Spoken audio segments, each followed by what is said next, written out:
Welcome to English to Bengali audio books. আজকে আমরা শুনে নেব শেক্সপিয়ারের লেখা দ্য মার্চেন্ট অফ ভেনিস। তাহলে চলো আর দেরি না করে আমরা ঝটপট নাটকটা শুনে ফেলি। উইলিয়াম শেক্সপিয়ার রচিত দ্য মার্চেন্ট অফ ভেনিস ইংরাজি সাহিত্যের একটা বিখ্যাত নাটক। এটি মূলত বন্ধুত্ব, প্রেম, দয়া, ন্যায় বিচার এবং প্রতিশোধের গল্প। নাটকটির প্রধান চরিত্র হলেন অ্যান্টোনিও, বাসানিও, সাইলক এবং পোর্সিয়া। ঘটনাগুলো প্রধানত ইতালির দুটি শহর ভেনিস ও বেলমন্টে সংঘটিত হয়। নাটকের শুরুতে আমরা ভেনিস শহরে অ্যান্টোনিও নামের এক ধনী বণিককে দেখি। তিনি খুবই উদার এবং বন্ধুপ্রেমী মানুষ, কিন্তু নাটকের শুরুতেই তাকে খুব বিষণ্ণ দেখায়। কেন তিনি বিষণ্ণ তা তিনি নিজেও ঠিক বুঝতে পারেন না। অ্যান্টোনিওর ঘনিষ্ঠ বন্ধু বাসানিও এবং বাসানিও একজন অভিজাত কিন্তু আর্থিকভাবে দুর্বল যুবক। সে বেলমন্ট নামের এক স্থানে বসবাসকারী ধনী ও সুন্দরী তরুণী পোর্সিয়াকে ভালোবাসে, কিন্তু পোর্সিয়াকে বিয়ে করার জন্য তাকে অনেক অর্থ সংগ্রহ করতে হবে।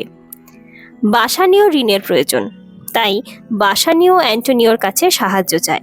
সে জানায় পোর্সিয়াকে বিয়ে করার জন্য তাকে বেলমন্টে যেতে হবে এবং তার জন্য প্রচুর অর্থের দরকার।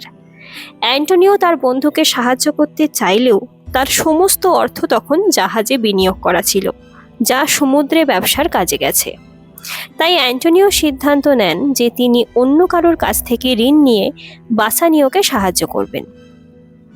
অ্যান্টোনিও তখন ভেনিসের এক ধনী ইহুদি মহাজন সাইলকের কাছে যান। সাইলক অ্যান্টোনিওকে পছন্দ করত না, কারণ অ্যান্টোনিও অনেক সময় সুদ ছাড়াই মানুষকে টাকা ধার দিতেন। এর ফলে সাইলকের ব্যবসার ক্ষতিও হতো। সাইলক প্রতিশোধ নেওয়ার সুযোগ খুঁজছিল, তাই সে অ্যান্টোনিওকে 3000 ডুকাট ঋণ দিতেও রাজি হয়, কিন্তু একটি অদ্ভুত শর্ত দেয়। চুক্তি অনুযায়ী নির্দিষ্ট সময়ের মধ্যে যদি অ্যান্টোনিও টাকা ফেরত দিতে না পারেন, তাহলে সাইলক অ্যান্টোনিওর শরীর থেকে 1 পাউন্ড মাংস কেটে নিতে পারবে। বন্ধুর জন্য অ্যান্টোনিও এই ভয়ঙ্কর শর্তেও রাজি হয়ে যায়। অন্যদিকে বেলমন্টে পোর্সিয়ার বাবার রেখে যাওয়া এক অদ্ভুত নিয়ম আছে। পোর্সিয়াকে বিয়ে করতে হলে 3টি বাক্সের মধ্যে সঠিক বাক্সটা নির্বাচন করতে হবে। সেই বাক্স 3টে হলো সোনার বাক্স, রূপার বাক্স এবং সীসার বাক্স। যে ব্যক্তি সঠিক বাক্স নির্বাচন করবে সেই পোর্সিয়াকে বিয়ে করতে পারবে। অনেক ধনী যুবক চেষ্টা করলেও কেউ সঠিক বাক্সটা বেছে নিতে পারেনি।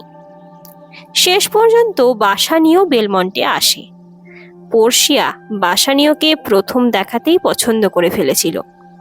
বাসানিও 3টি বাক্সের মধ্যে সীসার বাক্সটা নির্বাচন করে। বাক্স খুলে সে পোর্সিয়ার ছবিও পায়, ফলে সে পরীক্ষায় উত্তীর্ণ হয় এবং পোর্সিয়াকে বিয়ে করার অধিকার পায়। পোর্সিয়া ও বাসানিওর বিয়ে হয় এবং তারা খুব আনন্দিত হয়। এই সময় বাসানিও খবর পায় যে অ্যান্টোনিওর জাহাজগুলো সমুদ্রে ডুবে গেছে, ফলে তিনি সাইলকের ঋণ শোধ করতে পারেননি। সাইলক তখন চুক্তি অনুযায়ী অ্যান্টোনিওর শরীর থেকে 1 পাউন্ড মাংস কেটে নেওয়ার দাবিও করে। বাসানিও খুবই দুঃখিত হয়ে পড়ে এবং অ্যান্টোনিওকে বাঁচানোর জন্য দ্রুত ভেনিসে ফিরে যায়। ভেনিসের আদালতে বিচার শুরু হয়। ডিউক অ্যান্টোনিওকে বাঁচানোর চেষ্টা করেন, কিন্তু সাইলক চুক্তির কথা বলে তার দাবিতে অনড় থাকে। বাসানিও সাইলককে দ্বিগুণ টাকা দিতে চাইলেও সে রাজি হয় না। সে শুধু চুক্তি অনুযায়ী মাংস চায়। এই সময় এক তরুণ আইনজীবী আদালতে উপস্থিত হয়। আসলে সে ছিল পোর্সিয়া, যে ছদ্মবেশে এসেছে অ্যান্টোনিওকে বাঁচাতে। পোর্সিয়া প্রথমে সাইলককে দয়ার কথা বোঝানোর চেষ্টা করে। সে বলে দয়া মানুষের সর্বোচ্চ গুণ, কিন্তু সাইলক তার দাবিতে অটল থাকে। তখন পোর্সিয়া আইন অনুযায়ী সাইলককে মাংস কাটার অনুমতি দেয়, কিন্তু একটি গুরুত্বপূর্ণ শর্ত দেয়। সাইলক অ্যান্টোনিওর শরীর থেকে ঠিক 1 পাউন্ড মাংস কাটতে পারবে, কিন্তু 1 ফোঁটা রক্তও ছড়াতে পারবে না। এটি করা অসম্ভব ছিল, ফলে সাইলক তার দাবি থেকে সরে যেতে বাধ্য হয়। আইন অনুযায়ী সাইলক একজন নাগরিকের প্রাণ নেওয়ার চেষ্টা করেছিল, তাই তার সম্পত্তির একটি অংশ বাজেয়াপ্ত করা হয়। অন্য অংশ তার মেয়ে জেসিকার জন্য রেখে দেওয়া হয়। এভাবে অ্যান্টোনিও মুক্তি পায়। শেষে সবাই বেলমন্টে ফিরে যায়। সেখানে বাসানীয়, পোর্শিয়া এবং অন্যদের মধ্যে আনন্দের পরিবেশ সৃষ্টি হয়। অ্যান্টোনিওর বন্ধুত্ব, পোর্শিয়ার বুদ্ধিমত্তা এবং দয়ার মূল্য নাটকের শেষ পর্যন্ত প্রকাশ পায়। তাহলে এই নাটক আমাদের ঠিক কি শিক্ষা দেয় বলো তো?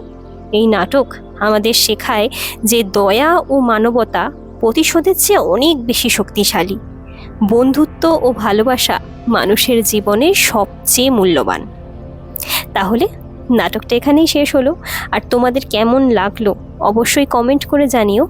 তার সাথে আমার চ্যানেলটাকে সাবস্ক্রাইব করো, আর ভিডিওটা ভালো লাগলে লাইক করো। ভালো থেকো, সুস্থ থেকো।